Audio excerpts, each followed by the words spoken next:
네, 목요일은 책과 함께합니다. 4월 한 달은 홍동훈 목사의 기독교 서평 홍독서로 꾸며보죠. 홍동훈 목사님 자리하셨는데요. 어서 오세요. 네, 반갑습니다. 네, 반갑습니다. 한 달 만에 뵙습니다. 네. 지난 한 달 잘 지내셨나요? 네, 평안히 잘 지냈습니다.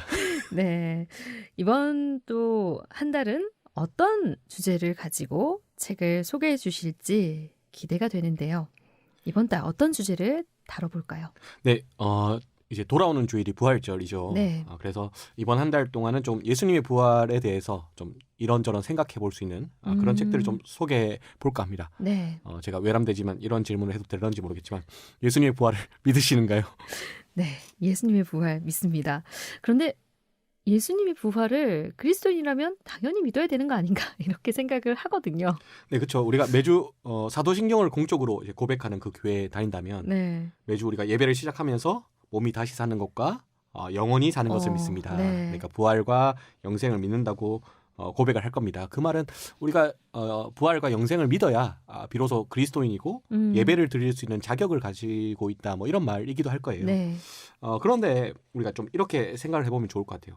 부활을 다 믿는다고 치고 네. 부활이 뭘까? 부활이 뭘까? 음. 그러니까 우리 대다수가 부활을 떠올릴 때 생각하는 것은 뭐냐면 1세기에 살았던 예수라는 한 33세 정도의 인간이 네. 십자가에서 처형당했다가 갑자기 살아났다. 이렇게 생각하는 네. 경우가 있어요. 그래서 부활을 믿는다는 질문을 받았을 때 대다수가 기적을 믿느냐 혹은 하나님께서 이 역사 가운데 개입하실 수 있는 것을 믿느냐 약간 이런 식으로 받아들이는 경우가 있어요. 네. 근데 생각보다 이제 대다수의 남성 집사님들과 좀 대화를 나눠보면 다 이제 아내 덕분에 교회 다니시는 분들과 이야기를 해보면 다른 건 내가 다 믿겠는데 참 부활은 참 믿기 힘들다. 진짜 살아난 거 맞냐? 진짜 기적이 일어나냐? 진짜 죽은 사람이 다시 살아날 수 있냐? 뭐 이렇게 제가 질문을 받는 경우가 좀 있거든요. 왜냐하면 죽은 사람이 살 수 있을까? 없는 것 같은 거예요. 그래서 저는 이런 질문에 앞서서 부활이 뭔지에 대해서 좀 규정을 해보자. 부활을 믿느냐 우리가 서로 묻기 전에 부활이 뭔지 좀 같이 이야기를 나눠보면 좋겠다 싶어서 오늘 책을 준비했습니다. 네. 부활이 참 믿기 힘들다. 그러고 보니 그 얘기를 듣고 보니 그런 것 같기도 해요. 예, 죽은 사람이 어떻게 3일 만에 살아나지? 이렇게 생각할 것 같은데 그럼 제가 다시 질문을 드리겠습니다. 그렇다면 부활이 뭘까요, 목사님? 예, 이제 우리가 매주 부활을 믿는다고 신앙 고백을 하는데 정말 그렇다면 이 부활이 뭘까? 우리는 뭘 믿어야 할까? 여기에 대해서 좀 생각해 볼 필요가 있을 것 같아요. 네, 제가 오늘 소개할 책이 바로 예수 부활 논쟁이라는 책입니다. 세물결 플러스에서 출간된 책인데요. 2005년 3월에 미국의 모처에서 부활은 역사적 사건인가? 아니면 신학적 설명인가? 라는 주제로 이제 학자 2명을 초청해서 포럼을 연 적이 있었어요. 네. 오늘날 이제 부활에 대해서 가장 최고의 책이라고 할 수 있는 책을 집필한 사람인데 톰 라이트라는 네. 사람입니다. 그 사람은 부활이 역사적으로 당연히 일어났을 것이고 왜 일어나는지에 대해서 내가 이렇게 길게 설명해 줄게라고 해서 두꺼운 책을 냈어요. 네. 근데 반면 그 반대편에는 굉장히 독특한 창의성을 기반으로 신약성을 읽는 존 도미닉 크로산이라는 사람이 초청을 받았습니다. 네. 본 책은 그 책에서 둘이 나눈 대담과 그 대담과 곁들여 읽을 수 있는 좀 논문들을 엮어놓은 그런 책인데요. 이 톰 라이트는 예수의 부활 어떤 역사성에 대해서 굉장히 매력적인 방식으로 변증하거든요. 네. 그의 이야기를 듣고 보면 진짜 부활이 있었긴 있었겠구나. 정말 부활 때문에 기독교 신앙이 시작되었겠구나라고 생각할 수 있게 되는 그런 논증을 펼치는 학자입니다. 근데 이 크로산이라는 학자는요.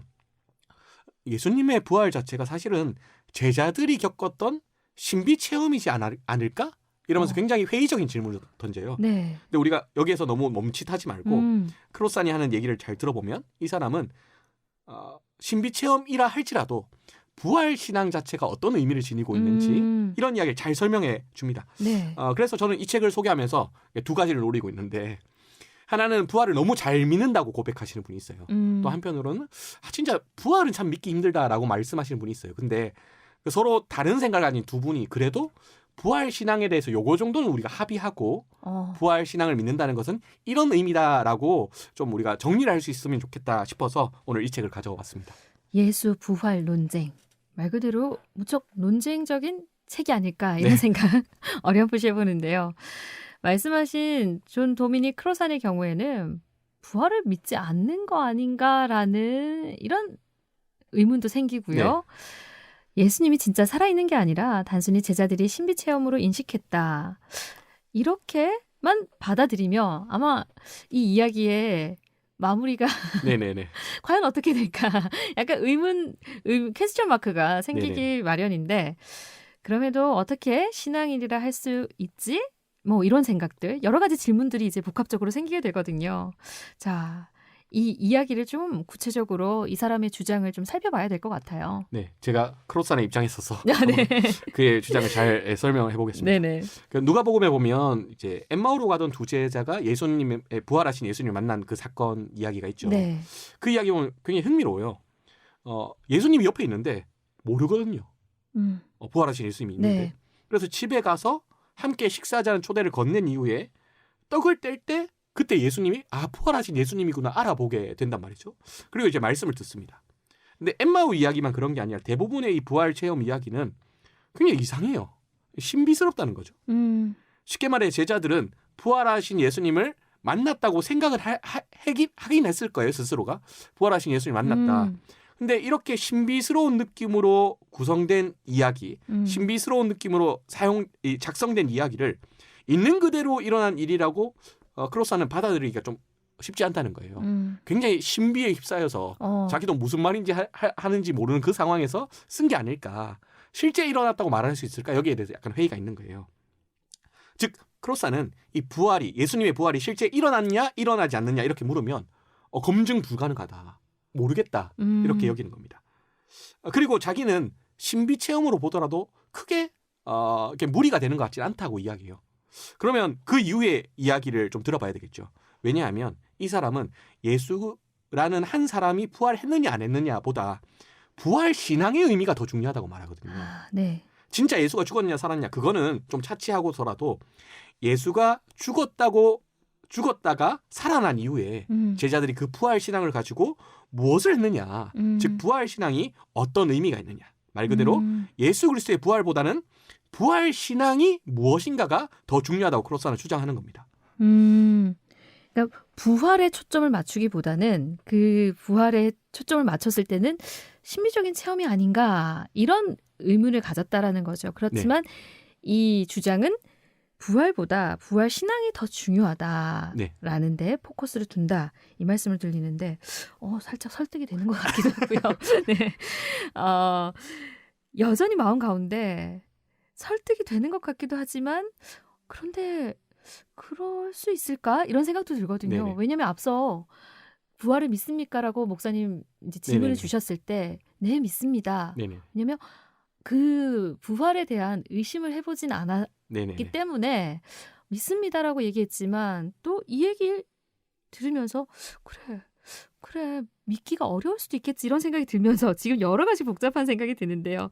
어쨌든 신학자가 부활을 믿긴 해야 되는 거 아닌가라는 제 질문을 드릴 수밖에 없을 것 같고요. 이 부활을 신비체험의 일부라 생각했던 크로산이 말하는 그 부활보다 부활 신앙이 더 중요하다라고 했는데 그렇다면 이 부활 신앙 어떤 걸 얘기하는 걸까요? 뭐 제가 크로산처럼 우리도 부활 믿지 않아야 돼 뭐 이렇게 말한 거 아니고요. 네. 다만 그가 부활보다 더 중요한 것은 부활 신앙이다라고 말할 때 그 부활 신앙의 내용에 대해서 조금 우리가 귀담아 들을 그런 내용이 많습니다. 이거는 크로산만 이렇게 주장하는 것이 아니라 대다수 학자가 동의하는 바이기도 해요. 성경에 등장하는 종말론은 우리가 흔히들 이렇게 생각을 합니다. 이 세계가 너무 악해서 이 세계는 온통 다 심판받고 이 땅에 살고 있는 하나님의 백성들은 다 천국으로 도망가는 이야기 정도로 생각하는 경향이 있어요. 마치 에녹이 그렇죠. 이 세상 다 이제 엉망이니까 자기 혼자 하늘 위로 올라갔고 노아 같은 경우에도 이 세상 엉망이니까 걔만 남겨도 다 이제 싹쓸이하고. 근데 성경은 에녹이 하늘로 올라가고 노아 때의 세상을 심판했다는 이야기에서 무슨 이야기를 하냐면 앞으로 그런 일은 없을 거라고 이렇게 단정을 짓습니다. 즉 의인만 하늘로 올라가거나 혹은 죄인들이 싸그리 멸망하는 그런 일은 없을 거라고 해요. 그 말은 성경이 말하고 있는 종말로는 여기 우리가 살고 있는 이 세상, 이 하늘과 이 땅이 새로운 하늘과 새로운 땅으로 즉 하나님의 뜻에 걸맞는 세상으로 변화된다는 이야기입니다. 그러니까 육체의 부활 또한 우리가 단순히 천국 갈 수 있다 뭐 이런 이야기가 아닌 거예요. 오히려 굉장히 현세적인 개념. 그러니까 이 땅에서 우리의 육체가 죽었다가 이 땅에서 우리의 육체가 부활한다는 개념이거든요. 네. 그러면 예수 그리스도께서 부활하셨다는 이 부활 신앙의 메시지가 어떤 의미를 가지고 있느냐?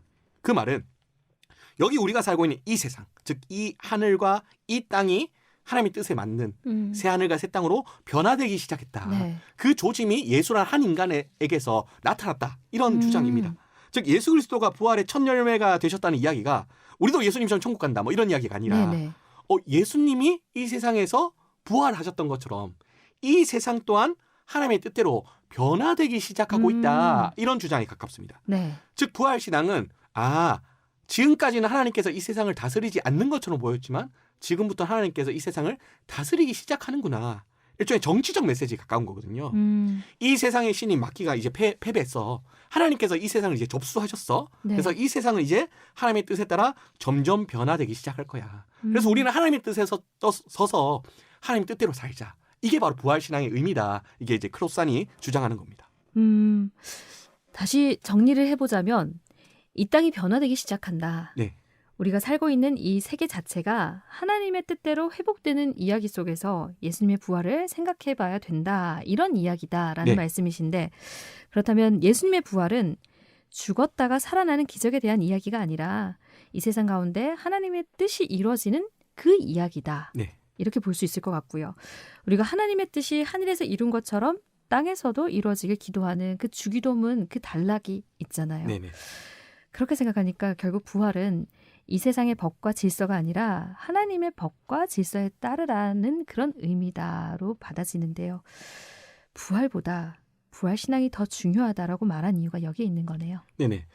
크로산이라는 사람이 부활을 믿지 않는다. 우리가 이런 이야기를 들으면 우리 안에 부정적인 감정부터 생겨납니다. 이 사람 이상한 사람 아니야? 네, 신학자인데? 부활을 안 믿어? 이 괘씸한 사람이 이렇게. 네. 근데 이 사람의 이야기를 듣고 보면 굉장히 신앙적인 한편의 설교를 듣는 것 같거든요. 물론 그는 예수 그리스도의 부활이 신비 체험이라 생각하긴 하지만 그 신비 체험에 근거한 기독교의 부활 신앙 자체가 이 세상의 법과 질서를 거부하고 하나님의 법과 하나님의 질서를 따르는 순종하는 백성들을 만들어낸다 이렇게 이야기를 합니다. 그때 당시에 이제 우리가 그리스도인들이 예수님이 주님이시다 이렇게 고백을 했어요. 그 말은 로마 황제가 주님이시다라고 고백했던 로마 제국의 정치적 이데올로기와 맞선 주장이거든요. 네. 로마 황제가 아니야. 우리 예수님이 황제야 이렇게 주장하는 네. 거니까요. 더 나아가 이 로마 제국은 자신이 전쟁을 통해서 이 평화를 이루고 있다. 폭력을 통해서 평화를 이루고 있다 이렇게 주장했습니다. 근데 예수 그리스도의 십자가는 뭐냐면 자신의 희생을 통해서 이 세상간의 평화를 전달한다는 메시지거든요. 전혀 상극적인 메시지인 거죠. 한마디로 로마 제국과 하나님 나라는 서로 이제 팽팽하게 대결하고 있는 겁니다. 네. 그래서 부활 신앙은 어떤 이야기를 하냐면 겉으로 보기에 로마가 강성해 보이고 로마 황제가 힘이 센 것처럼 보이지만 예수님이 부활하셨다. 즉 하나님 나라가 실제 있다. 그리고 하나님께서 이 세상을 다스리기 시작했다. 그러니까 우리가 하나님 나라의 법과 질서를 따르자는 구호인 겁니다. 네. 즉 비밀리에 우리만 부활 예수님을 체험한 것 같지만 사실 비밀리에 알고 있는 사람들은 이미 로마 제국은 멸망하기 시작했고 하나님 나라가 이제 장성하기 시작했다는 사실을 알게 되었다는 거죠. 이미 하나님 나라가 우리 가운데 시작되었다. 그러니까 로마 황제를 거절하자, 로마 제국을 거절하자, 주 예수 그리스도를 따르자, 네. 하나님 나라를 따르자. 이게 바로 부활 신앙의 의미인 겁니다.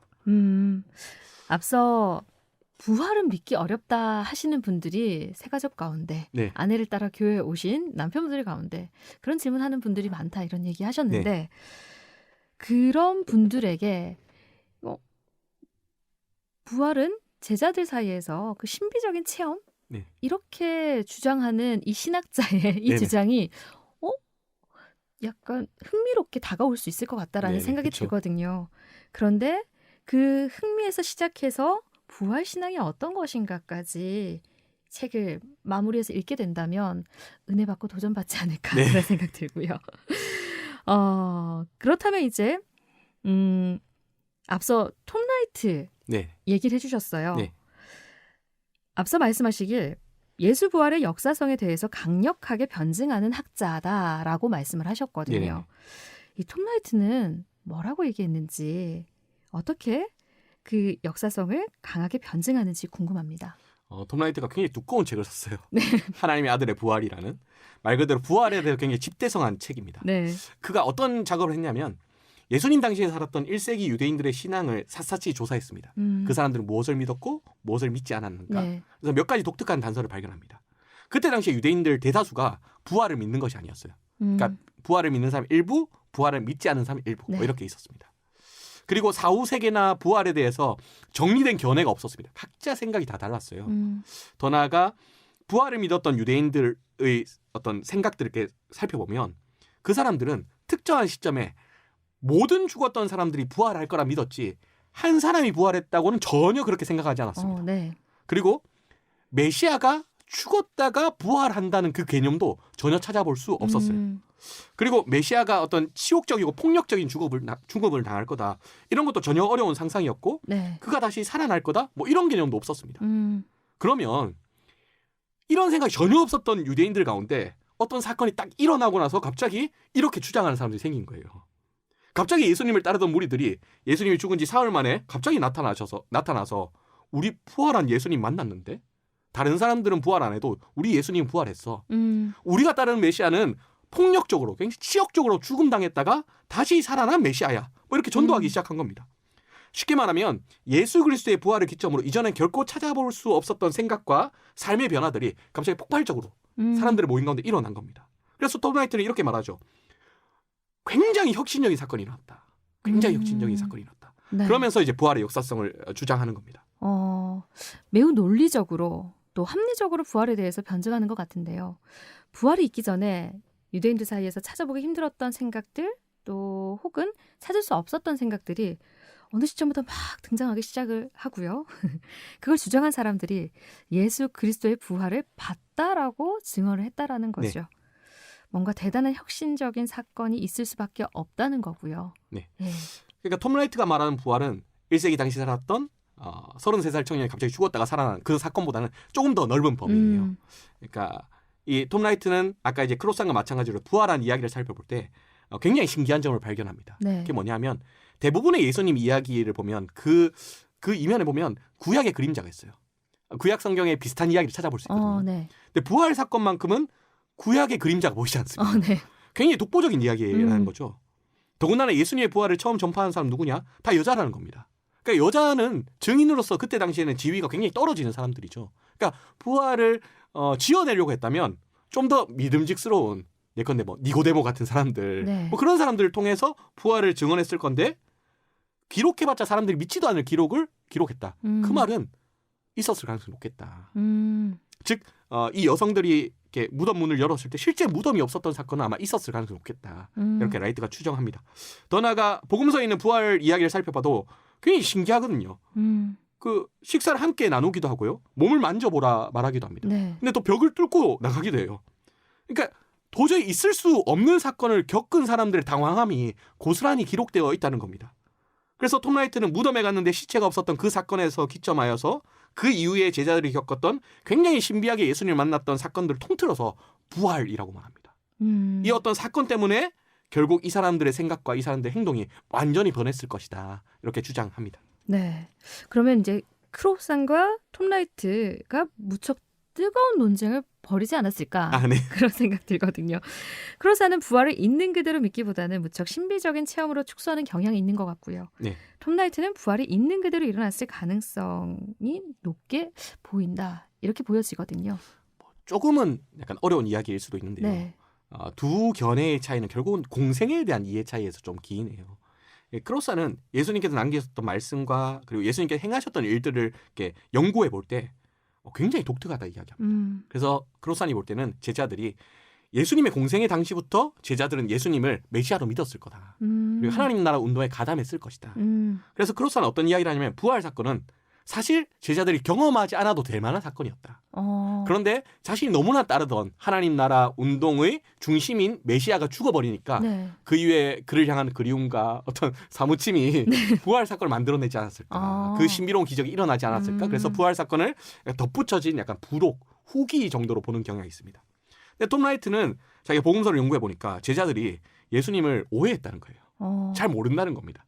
공생애 때 남기신 말씀과 행적들이 굉장히 독특하긴 한데 제자들이 몰랐다는 겁니다. 근데 몰랐던 제자들이 왜 갑자기 알았냐. 부활 사건이 있었기 때문이다. 부활에 대한 견해가 굉장히 다르죠. 네. 근데 저는 이 서로 부활에 대한 예수님의 사건에 대한 견해가 다름에도 불구하고 서로 일치하는 지점에 대해서 좀 말씀을 드리고 싶어요. 네.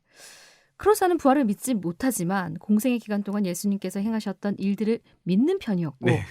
반면 톰 라이트는 제자들이 공생의 기간 동안 예수님을 이해하지 못했지만 부활을 통해 믿었다라고 생각하는 편이었다. 이렇게 정리를 해볼 수 있을 것 같은데 이렇게 다름에도 불구하고 일치하는 점이 있다는 그 말씀이신 거죠? 네. 둘이 논쟁하다가 거의 끝달락에 오면 크로스는 이런 얘기를 합니다. 우리가 200년째 이런 이야기하고 있다. 네. 실제 예수님께서 육체로 살아나셨는가? 그 어떤 누구도 단정짓지 못합니다. 그러니까 라이트조차도 한 사람이 죽다가 살아난 이야기가 아니라 좀 큰 범위에서 사건이 일어났을 것이라 말을 하는 거거든요. 따져보면 잘 믿겨지는 톰 라이트 같은 사람들이 있을 거고요. 잘 믿겨지지 않은 크로산 같은 사람이 있을 겁니다. 네. 근데 중요한 것은 잘 믿겨지든 잘 믿겨지지 않든 예수님의 삶과 죽음과 그 이후에 제자들이 경험했던 부활 체험이 야기했던 파괴력에 대해서는 둘 다 동의를 하는 거예요. 그러니까 어디에 방점을 찍느냐의 문제지 네. 예수님의 삶과 죽음과 그가 남기신 말씀과 행적 그리고 부활 체험이 기독교에 있어서는 굉장히 중요하다는 사실에 대해서 서로 동의를 하는 겁니다. 그리고 이렇게 서로 합의를 해요. 네. 부활을 실천에 옮기는 일이 중요하다. 얼마 전에 제가 제 아내가 취업을 하기 위해서 3군데 직장에 이력서를 넣은 적이 있었어요. 네. 내 아내가 이력서를 넣는 과정 가운데 굉장히 고민을 많이 하더라고요. 근데 그 과정 가운데 아내가 좀 힘들 수 있는 직장을 가야 되겠다 마음을 먹는 장면을 옆에서 봤습니다. 제가 팔불출 같긴 한데 그걸 보면서 굉장히 자랑스러웠어요.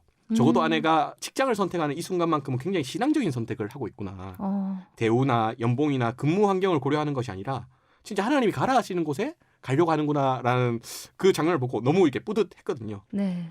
저는 이제 그리스도인들에게 당신은 예수 그리스도의 부활을 믿습니까? 라고 질문하면 이 질문이 굉장히 추상적이라고 생각을 해요. 네.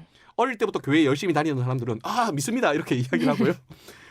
이제 막 교회 끌려다니기 시작한 사람은 잘 모르겠는데요 이렇게 이야기를 하거든요. 근데 제가 말씀드렸듯이 크로산이든 톰 라이트든 결국에는 부활을 실천에 옮기는 일이 중요하다고 말하는 거잖아요. 그러면 우리가 당신은 예수 그리스도의 부활을 믿습니까? 이렇게 질문하는 것이 아니라 네. 당신은 예수 그리스도의 부활을 믿기 때문에 세상의 가치와 질서를 거절할 수 있습니까? 하나님의 뜻대로 살아갈 수 있습니까? 네. 부활 신앙을 실천할 의지가 있습니까? 이렇게 좀 구체적으로 질문하면 어떨까요? 예컨대 직장을 선택할 네. 때, 학교를 선택할 때, 혹은 상사와의 갈등 가운데 있을 때, 혹은 가정에 어떤 문제가 생겼을 때 당신은 예수 그리스도의 부활을 믿습니까? 부활 신앙을 갖고 있습니까? 세상 법대로 하는 게 아니라 하나님 뜻대로 할 자신 있습니까? 저 이렇게 물어보면 다들 아멘이라고 하거나 아니면 그렇지 않아도 그렇게 살아야 그리스도인이죠. 이렇게 답할 것 같아요.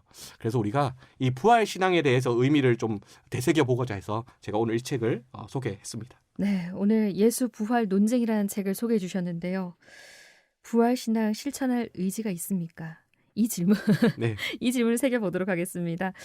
신앙이라는 게 단순히 입술의 고백이 아니라 삶이 있어야 한다는 사실 다시 한번 또 새겨보게 되는데요. 십자가 부활 신앙 어떻게 우리의 삶으로 드러낼 것인가 더 깊이 묵상하는 고난주간 되시면 좋겠습니다.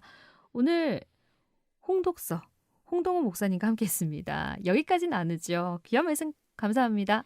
네, 감사합니다.